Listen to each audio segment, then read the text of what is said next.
All right, so cruising around about 30 miles an hour. I'm in 4th gear, you can see. That's it. You pull up, it just kind of puts it in neutral. And on the road, the bike feels really good. I like these tires. They just have like a really traditional motorcycle feel. It doesn't have the small tire Grom monkey sort of feel where the bike is, you know, a little bit more twitchable, I guess you could say. This bike, the longer wheelbase, it's more like a regular size motorcycle, not quite the size of like a Standard or a Rebel or something, but the longer wheelbase definitely keeps the bike way more in a straight line. It's constantly wanting to go back to that straight line. One thing I just noticed I did, since it's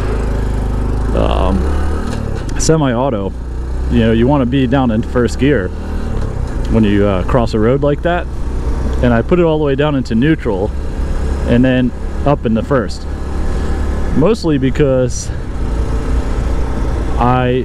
it's kind of hard. You lose track of what gear you're in, and my wife said something last night that I laughed at when I told her to jump on it and try. She said, well, I really wish it told you what gear you were in. And I was like, well, you don't need to know that. That's crazy. I'm so surprised that squirrel didn't run out. And I said, you know, you don't need to know what gear you're in. And she's like, I don't know, it's just I feel like I need to know what gear I'm in.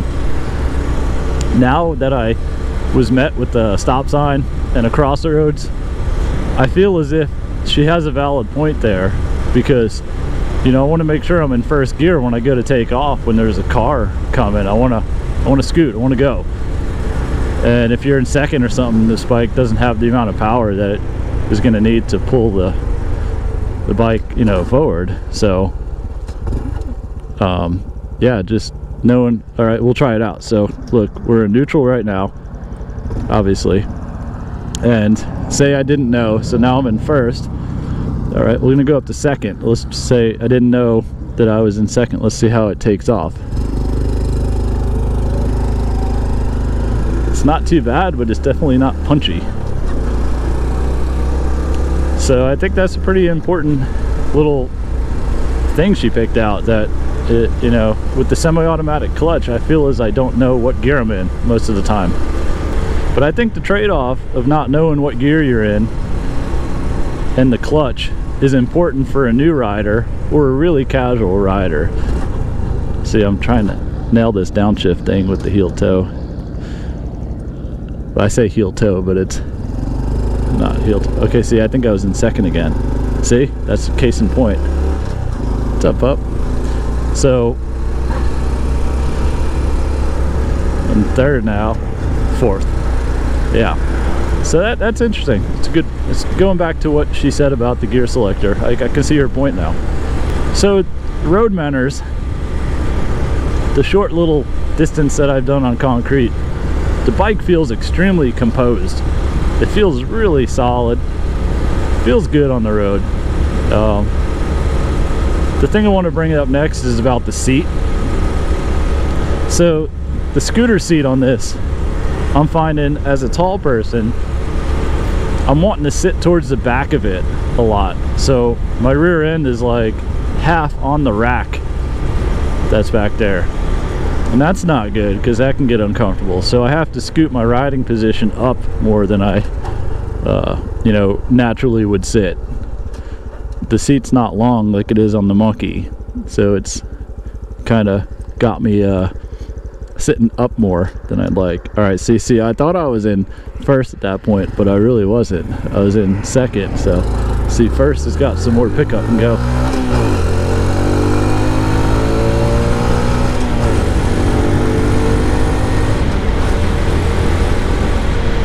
So back to the seat. See, I'm a tall guy. I'm like 6 foot, 6'1", and I'm sitting up farther on this than I really feel I should be sitting. So this is like, now my rear end is probably where it should be in the seat. And you see how far my knees up? My knees are up, and then, you know, my feet are kind of in the right spot.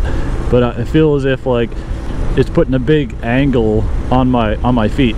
like I'm, you know, crouching down almost. Like if you're you crouch down when you're squatting down maybe, and how your feet are at a larger angle. So when I sit backwards, like my rear end now is in between the bar of that rack and the seat, so you can see there's ample amount of room up here. This is a more comfortable position for me at my height. So if you're a taller rider, you're gonna sit on this and feel instantly like it's wanting to shove you up here. That's probably where you should be, but comfort wise for me, it's kind of right there. So that's something I might have to adapt to, is on this bike, just remember that I gotta sit a little bit further forward. And it's a bigger bike though, so it allows the room. I mean, I'm not gonna hit my knees. There's plenty of room there. The other thing that I did not mention is the heel shifter on here. That's a new to me thing. I've never had a heel shifter. So let's see.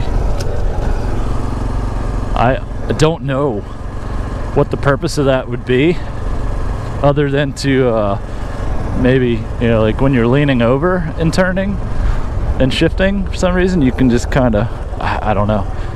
It's a different concept for me. Am I in second or am I in first? Second.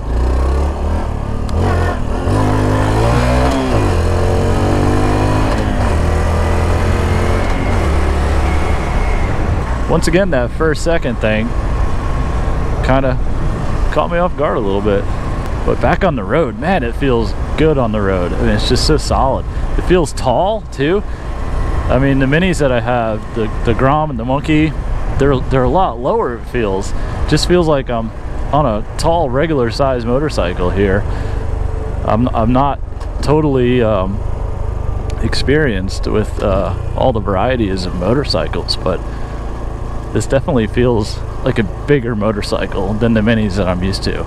Just doing a little bit of exploring here. There's some more nasty stuff to remember for the future. Ah, you see, I just kind of seat bounced going through that to try to do a wheelie out of it. Just totally rocked my rear end on the rack, and it wasn't a pleasant feeling. So that's what I was getting at before with where my rear end placement is.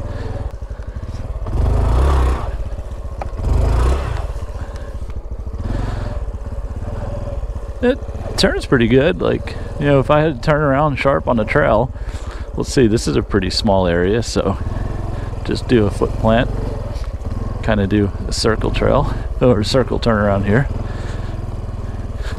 And I guess if, you know, if it's a really tight trail, you can do like a burnout turn.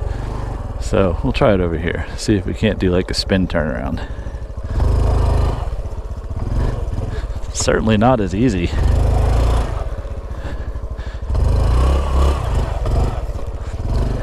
Certainly not as easy as it is with like a Grom or a Monkey. But yeah, I was able to do like a tight little spin turn.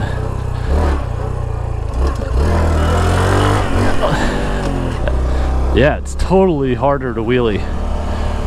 It's not a wheelie bike.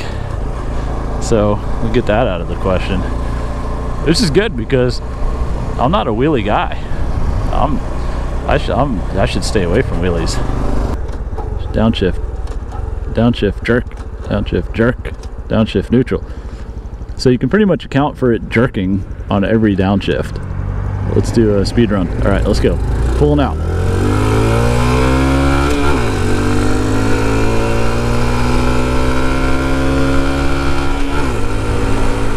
Zero to 60, maybe.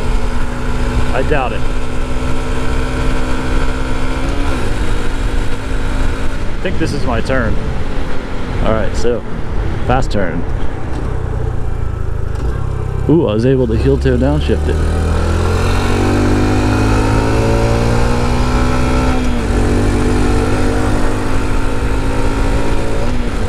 Oh, man, it's cold out. Say what you want, but Florida cold is different than any other kind of cold. So, speed, definitely not a, I wouldn't even say definitely not a Monkey as far as speed goes. even though it's the same engine, that drivetrain has to be a little bit different because it just does not have the pull that the Monkey or the Grom has. So with the similar displacement, I have to equate that to being the gearbox and the transmission. The semi-automatic clutch, obviously, it's got something to do with that. And also I believe the gearing, as far as the sprockets go, is different. By different I mean, I think it's a 14 tooth front sprocket, and I'm gonna take a guess at the rear sprocket and say it's a 38, only because I remember reading stats and being impressed that they actually put a tall rear sprocket on this bike. So yeah, it's gonna take a lot of practice to get used to the downshift in this thing and having it be smooth. Oh, I took the wrong way, made it harder on myself. And we sneak around and people saying, what is this dude doing?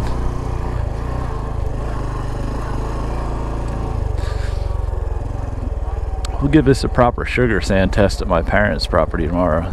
Okay, so now is when I'm going to talk about the ergonomics. So obviously this is a comfortable bike. I feel as if I can ride this bike all day, whether it be on trail or on road. I'm really comfortable on it. Feet position. So just moving my heels around, I'm hitting stuff with my heels. So what am I hitting? I'm hitting the rear shifter with my heel on the left side, and I'm hitting the Kickstarter with my heel on the right side. It's not super annoying, but I haven't ridden aggressively yet. That's gonna be what I'm gonna go try out now. We're gonna go down to Lars's pit bike track. I'm gonna give this thing a little bit of a go. See how it does in aggressive riding situations. But I could say, you know, right now I want to sit back, right? I want to, like, you know, cruise this thing a little bit. I mean, but like, you know, going through the motions of just simple motorcycling, it's set up well. The ergonomics are good. The bars are high, you know, they're at a good position. The grips are really aggressive, I will say that though. Riding with gloves, it's fine, but riding barehanded, these grips just are like real stiff. They're not compliant. So I'm thinking like maybe a change over to like some ODI Rogue grips or something soft, because I ride, you know, I don't ride with gloves all the time. Most of the time I don't ride with gloves because I'm just like popping over to Lars's house or my parents or something like that. Ergonomics down, the LED display looks good. Nice bright white numbers. The mirrors, as with any Honda mini motor, they are not wide enough, so I can't really see past my jacket in my normal riding position. The brake is not too grippy. Maybe it's, I don't know, it just feels soft. Feels like there's not a lot of brake action going on. Honda's blinker and horn and brights and everything are always in a good spot. And other than that, everything else is kind of in a pretty good position. I mean, I am admittedly kind of big for these little bikes like that, so.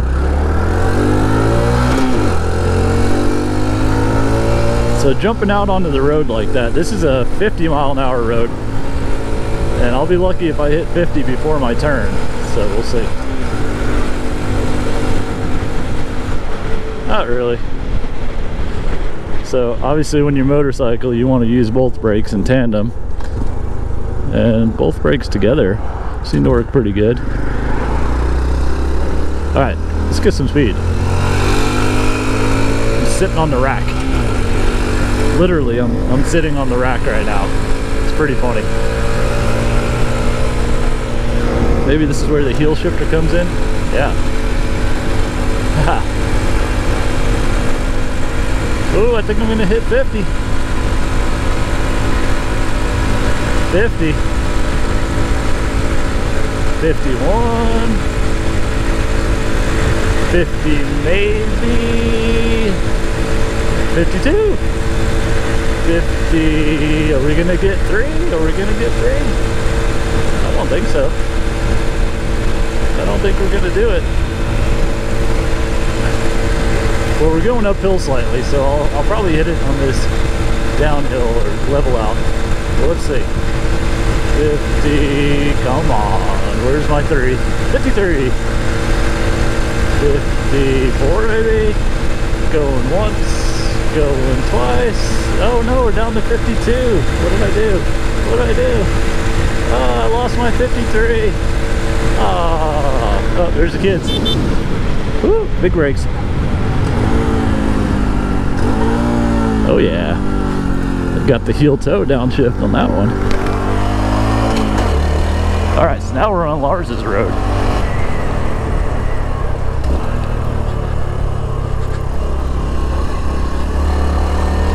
Yeah, this bike, it doesn't mind being off-road one bit, I'll tell you that much. Taking the Groms and the Monkey down this road gets a little, oh, big pothole. Good, I'm glad I hit that. Another one here, we'll see. Boom, fine. I literally almost went down in that loose gravel. Funny.